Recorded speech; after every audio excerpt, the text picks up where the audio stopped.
Good morning student. Today we'll discuss the next topic, that means the naming geometrical isomers. Means क्या है कि बेटा देखो, ऊपर तो मैंने आपको कुछ रूल्स बता दिए कि कहाँ आइसोथायो आएगा या थायोसाइनाइट आएगा या O8 आएगा 8 आएगा, ये सब तो हमने पीछे वाले लेक्चर्स में कर लिया था। बट कुछ जगह क्या आता है बेटा, सिस और ट्रांस वाला भी केस आता है। अब सिस और ट्रांस क्या होता है मैं आपको सिंपल सा बताता हूँ। सिस और ट्रांस क्या होता है याद रखना बेटा, अगर दो सेम ग्रुप अगर एक साइडों पे लगाओ उसे बोलते हैं सिस, अगर वो ऑपोजिट पे लगाओ उसे क्या बोलेंगे हम, ट्रांस। ये याद रखना बेटा। अगर दो, अब जैसे एग्जांपल के लिए यहाँ पे देखो, अगर ए है, ठीक है, ए पे अगर इस तरफ बी इस तरफ सी और सी लगाओ, अब देखो दो सी एक साइड पे लगा, दो बी एक साइड लो, ये क्या होगा बेटा, सिस होगा। और इसी तरह अगर मान लो ए है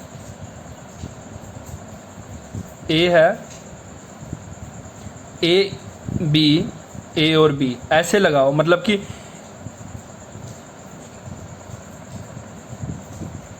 अगर कभी ऐसा लगाओ कि ए के ऑपोजिट ए और बी के ऑपोजिट ए बी हो तो उसे बोलते हैं हम ट्रांस। ये क्लियर है? आई थिंक आपको क्लियर हो गया होगा कि अगर सेम साइड पे लगा है तो सिस, अगर ऑपोजिट साइड्स पे लगा है तो ट्रांस। ठीक है, तो अगर ऐसा कुछ आ जाता तो ऐसे इनको हम कैसे लिखेंगे, देखो बाकी नेम सब सेम लिखना है, ठीक है। डाई अमीन ये अल्फ़ाबेटिकल ऑर्डर से है, डाई अमीन, ठीक है, सॉरी अल्फ़ाबेटिकल ऑर्डर नहीं लगता यहाँ पे। डाई अमीन डाइक्लोराइडो प्लेटिनियम 2, ये तक तो ठीक है। अब यहाँ पे क्या है कि देख के हमें पता लग जाएगा कि ये सिस है ट्रांस। अगर बेटा यहाँ सिस है तो आप सिस लिख दोगे, ट्रांस है तो ट्रांस लिख दोगे, ठीक है। ये क्लियर है यहाँ तक आपको? ठीक है। उसके बाद आपने छोटी क्लासेस में पढ़ा होगा ऑप्टिकल आइसोमरिज्म। ऑप्टिकल आइसोमरिज्म में आपने पढ़ा था लीबो डेस्ट्रो रोटेटरी वाला पढ़ा होगा, ठीक है। अगर पॉजिटिव आए और नेगेटिव आए, optical active compound designated by the symbol plus, मतलब कि उसे डी बोलते हैं, या डी लिख दो बेटा या प्लस लिख दो, और या नेगेटिव लिख दो या एल लिख दो, ठीक है बेटा। बाकी सब सिस्टम सेम, सारी टेक्निक सेम, बस क्या आएगा, ऑप्टिकल अगर आइसोमरिज्म है तो वहाँ पे अगर दिया हुआ है कि, अगर देखो वहाँ पे आपको ये मान लो कि इसका नेमिंग पूछा है, ठीक है, यहाँ डी दिया हुआ है, इसका मतलब ये टी किसके साथ जो है पोटाशियम के, तो पोटाशियम के साथ डी लिखो या तो प्लस लिखो। प्लस भी यहाँ पे बेटा बेटर होता है, प्लस ही लिखो। डी समटाइम क्या होता है, कंफ्यूजिंग कर देता है हमें कि ये डाई है कि ये डी क्या है, ठीक है। प्लस लिख दो, ज़्यादा क्लियर इंडिकेट होता है, ठीक है। बाकी सब टेक्निक सेम, बस यहाँ पे प्लस आ जाएगा, ठीक है। इसके बाद मैं आपको नेक्स्ट लेक्चर में, मुझे या तो याद करा देना आप, या तो मैं खुद सेंड कर दूंगा, कुछ प्रैक्टिस के लिए कुछ नेमिंग सेंड कर दूंगा आपको, मैं फॉर्मूले सेंड कर दूंगा, नेम आपने खुद लिखना है, ठीक है। मुझे याद करा देना आप नेक्स्ट लेक्चर में। इसके बाद आइसोमरिज्म इन कोऑर्डिनेशन कंपाउंड, ये आपके सिलेबस में नहीं है। ऑप्टिकल आइसोमरिज्म या स्टीरियो आइसोमरिज्म ये सभी आपके सिलेबस में नहीं है, ठीक है।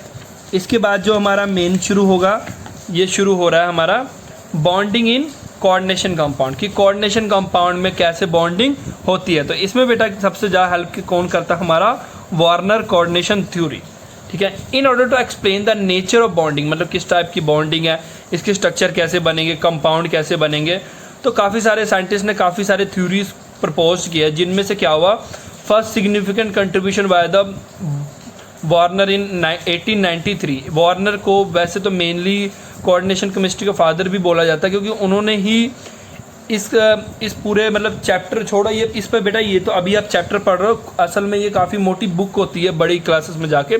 तो ये पूरे जो कोऑर्डिनेशन केमिस्ट्री की स्टार्टिंग की नींव रखी गई थी वो वार्नर के द्वारा ही रखी गई थी, ठीक है। अगर मैं बात करूँ, However, the Warner assumption were not based on the theoretical. Warner ने कभी भी theoretical justification नहीं दिया, and with the theory of valence, मतलब क्या ये क्या बोल रहे हैं कि he proposed the theory which is commonly known as Warner coordination theory. However, the Warner assumption were not, ये क्या बोलता है, वार्नर के जो assumption थे वो किसी theoretical justification पे नहीं था, बेस्ड नहीं था, and with the advancement of the theories of valence, modern theories has been proposed to explain some characteristic property of this compound. ठीक है बेटा, मतलब कि इन सब के एडवांसमेंट टाइम के साथ में इनमें एडवांसमेंट हुआ, तो उसके साथ इन्होंने इन थ्योरी को प्रपोज किया। ठीक है, सच एज कलर बताया उन्होंने, ज्योमेट्री बताया, कि मैग्नेटिक प्रॉपर्टी बताया। मैंने आपको जैसे पहले बताया था ना, अगर किसी में पेयर इलेक्ट्रॉन पड़ा है, ठीक है ना, अगर किसी में सिंगल पेयर इलेक्ट्रॉन पड़ा है, सिंगल पेयर मतलब कि अनपेयर, सिंगल पेयर गलत बोल गया मैं, अनपेयर है। अगर सिंगल इलेक्ट्रॉन किसी में पड़ा है तो वो पैरामैग्नेटिक होगा।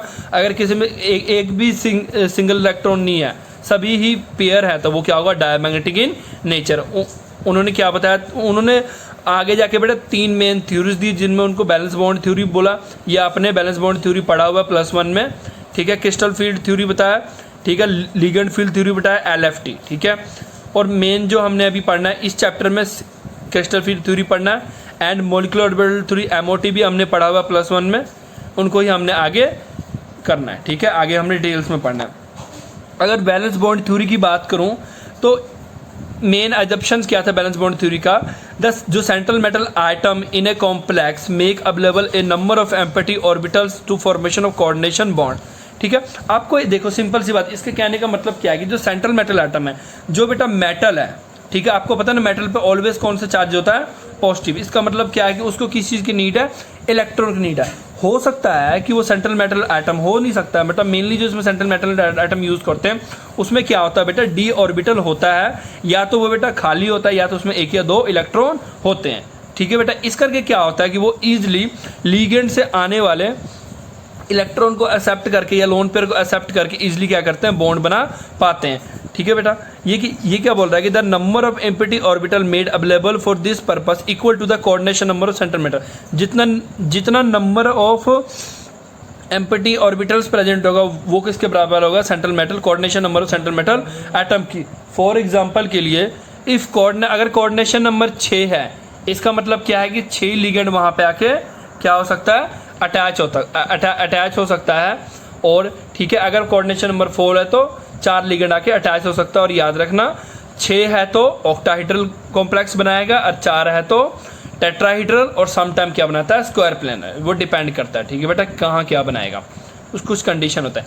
अगर मैं सेकंड की बात करूँ, the appropriate atomic orbital, appropriate atomic orbital मतलब S हो, P हो, D हो, of the metal hybridized to give equal set of equivalent orbital. आपने हाइब्रिडेशन के बारे में पढ़ा होगा 11th क्लास में। क्या था बेटा, क्या होता है कि SPD मतलब कुछ ऑर्बिटल्स क्या होते हैं, इंटरमिक्सिंग होते हैं और अलग सेट ऑफ एक ऑर्बिटल को जनरेट करते हैं, जिसकी एनर्जी भी क्या होती है, बाकियों से थोड़ा डिफर होता है। मतलब क्या कि SPD मिलकर हाइब्रिड ऑर्बिटल बनाते हैं। ठीक है, उनकी जो एनर्जी होती है, जब वो हाइब्रिड बन जाते हैं तो उनकी एनर्जी भी इक्वल होती है, और जिससे क्या होता है, आइए हाइब्रिड बनाने का मेन मकसद क्या होता है, इससे क्या होता है कि जो ज्योमेट्री बनती है बेटा वो काफ़ी अच्छी और डेफिनेट ज्योमेट्री बनती है। जैसे कि स्क्वायर प्लेन, टेट्राहेड्रल, ऑक्टाहेड्रल, ये सब ज्योमेट्री किससे बनती है, हाइब्रिड SPD ऑर्बिटल से। ठीक है, हाइब्रिड ऑर्बिटल का मतलब आपको पता ना, इंटरमिक्सिंग ऑफ ऑर्बिटल। ठीक है बेटा, अब जैसे कि यहाँ पे एग्जांपल के लिए दिया हुआ है 4 है तो sp3 बनेगा यानी टेट्राहेड्रल, और 4 पे बेटा स्क्वायर प्लेन भी बन सकता है, 5 पे ट्राइगोनल बाइपिरामिडल बन सकता है, 6 पे भी ऑक्टाहेड्रल 2 तरह के, या तो पहले D वाले आ सकते हैं या पहले sp3 वाले आ सकते हैं। ठीक है, ये अब जैसे जैसे करते जाओगे आपको इसके बारे में पता लगता जाएगा। The D orbital involve in the hybridization में be either inner D orbital. ठीक है बेटा, अब देखो इनर और आउटर D ऑर्बिटल के बारे में भी आपने +1 में पढ़ा होगा, फिर भी मैं बताता हूँ। इनर D ऑर्बिटल मतलब क्या होता है, जो वैलेंस सेल, देखो बेटा एक होता है वैलेंस सेल इलेक्ट्रॉन पेयर। ठीक है, वैलेंस सेल इलेक्ट्रॉन पेयर मतलब कौन है, जो वैलेंस सेल के इलेक्ट्रॉन है, जो मेनली बॉन्ड फॉर्मेशन में पार्टिसिपेट करते हैं। ठीक है, उन्हें बोलते हैं इनर D ऑर्बिटल। एक होता है आउटर D ऑर्बिटल। ठीक है ना, वो वाले ऑर्बिटल्स होते हैं, वो वाले इलेक्ट्रॉन्स होते हैं जो मेनली बॉन्ड फॉर्मेशन में पार्टिसिपेट करते हैं। इनर को हम लिखते हैं N-2 और आउटर को हम सिंपल लिखते हैं ND। एग्जांपल के लिए in case of octahedral hybridization the orbital में भी 2, इसमें क्या होता है बेटा, 2 3D के होते हैं, एक 4s का होता है और 3 4p के ऑर्बिटल पार्टिसिपेट करते हैं और क्या बनाते हैं, D to sp3। मतलब क्या है, इसको देख के आपको पता लग जाना चाहिए कि 2 D के, 1 S के और 3 P के। ठीक है बेटा, और हमेशा याद रखना D कहाँ से शुरू होता है, ये तो कॉमन सेंस है, 3 से शुरू होता है, 3D।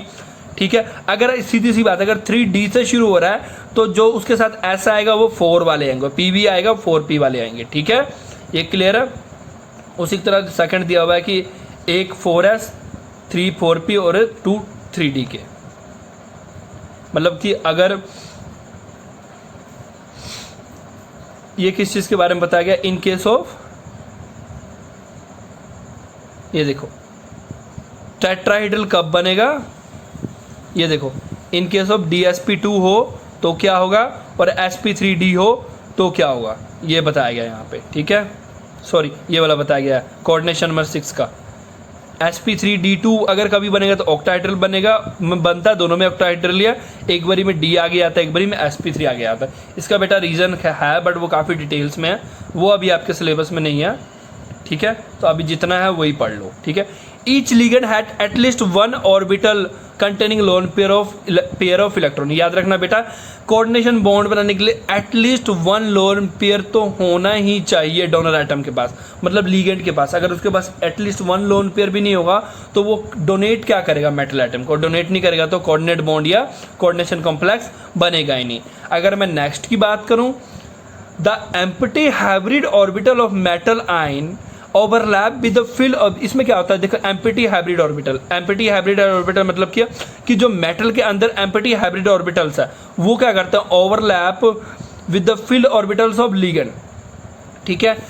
ओवरलैप को अगर मैं सिंपल लैंग्वेज में मैं बताऊं तो क्या होता है कि जो लिगेंड के पास इलेक्ट्रॉन होते हैं वो empty hybrid orbital of metal के अंदर ट्रांसफर करता है वो, और वो क्या बनाता है, कोऑर्डिनेट बॉन्ड बनाता है। और इसको अगर हम या तो हम ऐसे भी लिख सकते हो या ऐसे लिख सकते हो, the empty hybrid of metal ion overlap मतलब जुड़ता है फील्ड ऑर्बिटल ऑफ किसके, लिगेंड के साथ। क्या बनाता है, metal ligand coordinate covalent bond. इसे क्या बोलता है, कोऑर्डिनेटिव कोवलेंट बॉन्ड या कोऑर्डिनेट बॉन्ड या कोऑर्डिनेट कोवलेंट बॉन्ड, तीनों में से कुछ भी बोल सकते हो। अगर हम एप्लीकेशन की बात करें इसकी, देखो बेटा एप्लीकेशन में तो हमने जस्ट इससे क्या है कि आपको कोऑर्डिनेशन नंबर, मतलब कि एप्लीकेशन में क्या है बेटा कि आप कॉम्प्लेक्स, देखो इस एप्लीकेशन में हम ये सीखेंगे कि ये जो कॉम्प्लेक्स है ये कैसे एक्चुअल में कैसे बॉन्डिंग करता है, सब सीखेंगे। सबसे पहले देखो, जैसे ही आपको कोई दे देंगे कि example of complex coordination number 6 बताओ कि ये किस तरह बॉन्डिंग करता है, पूरी डिटेल्स बताओ, तो क्या करोगे, पहले आपने ये लिखना सब। बेटा देखो इसके लिए एक चीज़ मैं आपको हमेशा क्यों बोलता हूँ कि 1 से लेकर 30 तक आपको याद होना चाहिए। वैसे तो बेटा कोऑर्डिनेशन केमिस्ट्री में पूरी की पूरी पीरियोडिक टेबल यूज़ होता है, पर मेनली 12वीं क्लास तक आपको 1 से लेकर 30 तक ही यूज़ करता है। अगर समटाइम हायर दे देते हैं तो बेटा फिर अगर दे देते हैं तो वो समटाइम क्या करते हैं आपको, अगर वो हायर दे देंगे तो या तो एटॉमिक नंबर दे देंगे, अगर किस्मत ख़राब होगी तो एटॉमिक नंबर नहीं देंगे। और ऐसा भी हुआ है कि बिना एटॉमिक नंबर दिए भी उसका कॉम्प्लेक्स का स्ट्रक्चर पूछ सकते हैं, ठीक है। कि अगर वो ऐसे पूछ लेंगे कि ये कौन सा स्ट्रक्चर बना रहा है, ठीक है। सबसे पहले क्रोमियम का 24 है, इलेक्ट्रॉनिक कॉन्फ़िगरेशन बेटा ये है, आपको ये इतना तो पता होना चाहिए। इसका मतलब क्या है बेटा, और देखो ये +3 से आपको ये पता लग जाना चाहिए कि क्रोमियम का ऑक्सीडेशन स्टेट क्या है, +3। या तो आप ये चलो ये भी छोड़ दो, आप इसका ऑक्सीडेशन स्टेट निकाल सकते हो, आपको पता है ना ऑक्सीडेशन स्टेट कैसे निकालते हैं। अमोनिया क्या है बेटा, न्यूट्रल लिगेंड, न्यूट्रल लिगेंड मतलब 0, ये कुछ नहीं डोनेट करेगा। क्रोमियम को आप मान लो x, अमोनिया को मान लो 0, +3, तो यानी x की वैल्यू क्या आ गई, ये तो 0 है, x की वैल्यू क्या आ गई +3। पता लग गया कोऑर्डिनेशन नंबर कैसे निकालते हैं। +3 क्यों लगा इक्वल टू उस तरफ, क्योंकि ये ब्रैकेट के इधर ये है, ठीक है बेटा, क्लियर है। उसके बाद अगर मैं नेक्स्ट बात करूं, the ion form by lose of 1 4s and 2 3d, मतलब सीधी सी बात, अब यहाँ आ जाओ, अब जा क्लियर होगा। क्रोमियम का आपने देखो, पहले सबसे पहले क्रोमियम का आप एक्चुअल कॉन्फ़िगरेशन लिखोगे, ठीक है। उसके बाद क्या है, क्रोमियम 3 पॉजिटिव। अब 3 पॉजिटिव से क्या मतलब है, 3 पॉजिटिव का मतलब है बेटा 3 इलेक्ट्रॉन इसके पास कम है एक्चुअल से, 3 इलेक्ट्रॉन क्या है, कम है इसके एक्चुअल से। तो कोई बात नहीं बेटा, 3 का इलेक्ट्रॉन कम है, 2 इससे निकालो, एक 4s, और याद रखना पहले बेटा 4s से निकलेगा फिर इससे निकलेगा। अब जब ये निकल गया तो इसके पास क्या हो गया बेटा, अब ध्यान से देखो इसके पास कितने वैकेंट ऑर्बिटल बच गए, 1 2 3 4 5 6, ठीक है बेटा, ये 6 बच गए। और आपके पास क्या है, 6 ही अमोनिया। आपको पता ना अमोनिया के पास लोन पेयर होता है, वो क्या करता है पूरे, और आपको पता ना, देखो बेटा ये सिंपल हाइब्रिडेशन बॉन्डिंग नहीं है, कोऑर्डिनेट बॉन्डिंग है। इसमें क्या होगा, मेटल के साथ जब भी ये कंबाइन होगा, मेटल के उस ऑर्बिटल में एक भी इलेक्ट्रॉन नहीं होना चाहिए। क्लियर है आपको, इसमें एक भी इलेक्ट्रॉन नहीं होना चाहिए। इसमें क्या करता है, ये पूरा पूरा लोन पेयर इधर डोनेट करता है थ्रू कोऑर्डिनेट बॉन्ड, ये 6 की 6 इसके साथ जुड़ गए। अब ध्यान से देखो ये कौन सी हाइब्रिडेशन बनी। अब आपको यहाँ से पता लगेगा कि ये D2sp3 बनेगा या sp3d2 बनेगा, ठीक है। अब ध्यान से देखो 3d 4s 4p, अब ध्यान देखो D2sp3 यानी D2sp3 बना, तो इस पूरे से मुझे क्या पता लगा, ये कौन सी ज्योमेट्री बनी, ऑक्टाहेड्रल, ठीक है बेटा। और ध्यान से देखो due to their 3 unpair electron, क्योंकि इसमें 3 अनपेयर इलेक्ट्रॉन भी प्रेजेंट है, इसका मतलब क्या, ये पैरामैग्नेटिक इन नेचर है। आई थिंक आपको एक क्लियर हो गया। इसी के साथ एग्जाम्पल 2 करा देता हूँ, और बाकी इतने सारे कराने की जरूरत नहीं है, बाकी आप खुद कर सकते हो। अब सीधे बेटा जैसे ही कॉम्प्लेक्स देखोगे फटाफट उसका क्या करना है, आपने कॉम्प्लेक्स देखने के साथ लिखना बाद में, पहले ये बनाना कोबाल्ट का ही लिख देना सारा। अब देखना कि कोबाल्ट पे क्या दिया हुआ है, कौन सा साइन दिया हुआ है कोबाल्ट पे। जब बेटा मैंने कोबाल्ट पे साइन देखा तो मैंने 3 पॉजिटिव दिखा मुझे। 3 पॉजिटिव का मतलब क्या है कि पहले मैंने कोऑर्डिनेशन नंबर निकाल लिया उसी तरह से, क्योंकि कोबाल्ट के साथ अमोनिया है यानी कोबाल्ट को X माना, अमोनिया 0, इस तरह +3 यानी कोबाल्ट का क्या है +3 ऑक्सीडेशन स्टेट है। +3 मतलब 3 इलेक्ट्रॉन कम है, अगर बाई चांस यहाँ पे -3 आता मतलब 3 इलेक्ट्रॉन ज़्यादा होता। निकाल दो बेटा, 3 इलेक्ट्रॉन कम है, निकालो 3 इलेक्ट्रॉन, 2 इधर से निकलेगा, 1 इधर से निकलेगा। जब बेटा आप इधर से निकाल दोगे तो आप एक चीज़ ध्यान देना, जब भी आप इलेक्ट्रॉन निकाल दोगे तो एक चीज़ बेटा ध्यान देना, क्या ध्यान देना आपने, जब आपने 2 इलेक्ट्रॉन यहाँ से और 1 इलेक्ट्रॉन यहाँ से निकाल दिया तब आपने क्या देखा, तब आपने क्या देखा बेटा, ये ध्यान से देखो। जब ये इलेक्ट्रॉन पूरा निकलेगा, ये इलेक्ट्रॉन मतलब ये वाला स्पेस यहाँ ये नहीं आएगा, ठीक है बेटा, ये शायद गलती से दे दिया, यहाँ पे 2, यहाँ पे ये मतलब खाली हो गया। अब देखो क्या एक चीज़ आप करवा सकते हो, क्या करवाना आपने, इसको पेयर अप कर दो, ठीक है।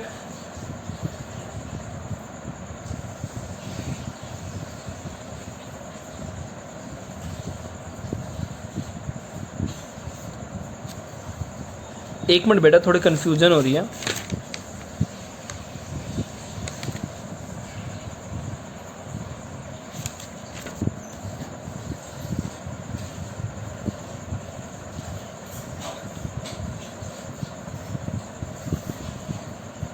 हाँ,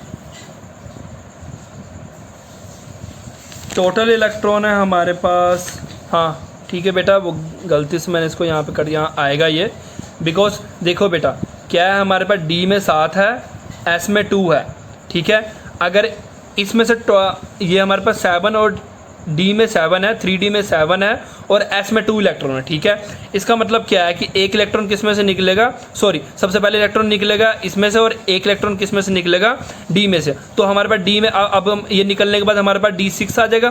तो D6 को बेटा हम क्या करेंगे, इसमें हम क्या करते हैं याद रखना, अगर ऐसा कर आप ये देखोगे कि क्या अगर हम उसे पेयर करते दिया क्या पूरी तरह से पेयर हो रहा है, हाँ बेटा हो जाएगा। अगर इसको इधर भेज दूंगा, इसको इधर भेज दूंगा तो ये पेयर हो सकता है। मैंने फिर ऐसा ही किया, इसको पेयर कर दिया।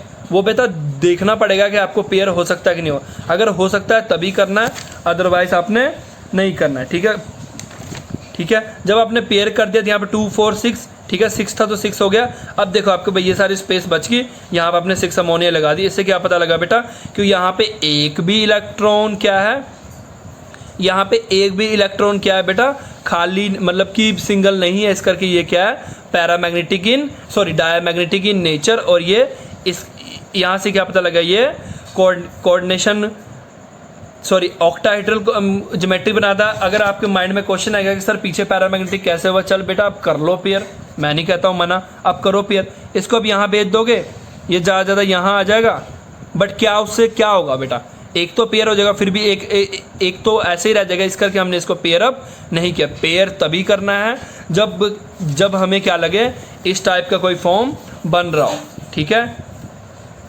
पेयर आपने तभी करना जब इस टाइप का फॉर्म बन रहा हो, ठीक है बेटा। आई थिंक ये क्लियर हो गया। इसके बेटा बाकी आप ट्राई करना, इसके बाकी 7 8 तरह के दिए हुए हैं, ये सब आप ट्राई करना। इसका बेटा कोऑर्डिनेशन नंबर 4 भी दिया हुआ है, ये भी आप ट्राई करना, ठीक है। जैसे कि कोऑर्डिनेशन नंबर 4 में क्या दिया हुआ है, NiCN4 2 नेगेटिव। 2 नेगेटिव में आप ध्यान से देखो, सबसे पहले निकल सिंपल बना लो, फिर 2 नेगेटिव की केस में आ जाओ। 2 नेगेटिव मतलब 2 एक्स्ट्रा मतलब क्या किया बेटा इन्होंने, उसमें 2 एक्स्ट्रा, ये देखो। चलो ये मैं आपको नेक्स्ट वीडियो में करा दूंगा, बिकॉज वीडियो काफ़ी लेंथी हो रही है, तो ये मैं आपको नेक्स्ट वीडियो में बता दूंगा। ठीक है, थैंक यू फॉर टुडे।